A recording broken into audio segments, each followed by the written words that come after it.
niya, akala ko isang bulang bumili. Para sa iyo lang eh. Ano mo? May buto pa rin eh. Ang tangina mo. Hi guys! Nasubukan niyo na ba mag-ulam ng isang ulam lang, isang putahe lang sa loob ng isang linggo pero 3 beses niluluto? Ayan, halos parang 3 beses namin inuulam yung paa ng manok sa isang linggo dahil yawan ko, paborito yata ni Papa kaya ayun ang pinapaulam sa akin. So, tignan niyo guys ha. Ayan guys, so adobong paa. Noong nakaraang araw niluto niya ganyan. Ngayon niluto na naman niya ganyan na naman.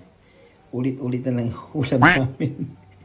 So, gagantihan natin yan si Papa. Papakain din natin sa kanya yung ganyan. Pero, ang gagawin natin is chicken sandwich. Papakain natin siya ng chicken sandwich. Pero ang palaman, paa pa din ng manok. Let's go. Ayan, chicken sandwich. Yan ang papalaman natin ngayon.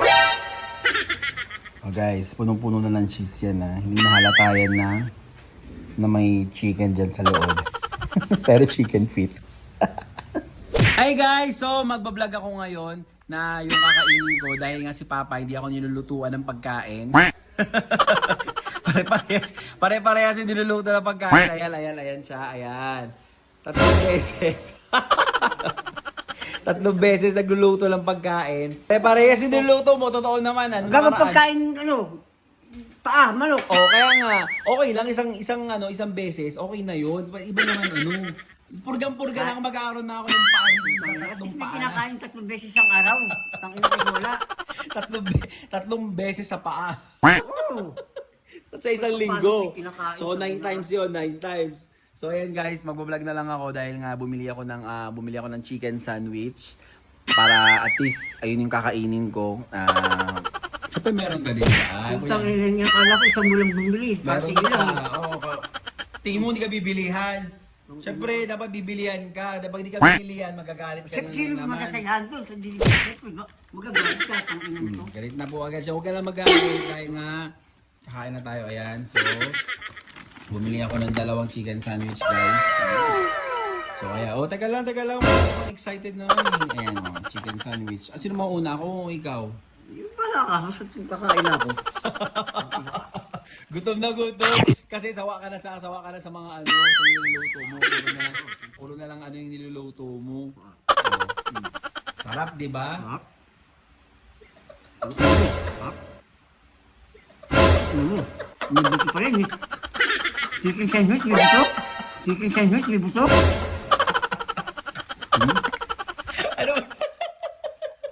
Ang tangina mo. Paat. Ang tangina mo. Paat eh. Ang tangina ka. Isa rin pala eh. Hindi ba yung rekado mo? Bakit dala? Tingin ko nagkamali lang sila ng nilag. Eh, sabi mo. Tangina mo. Tangina ka.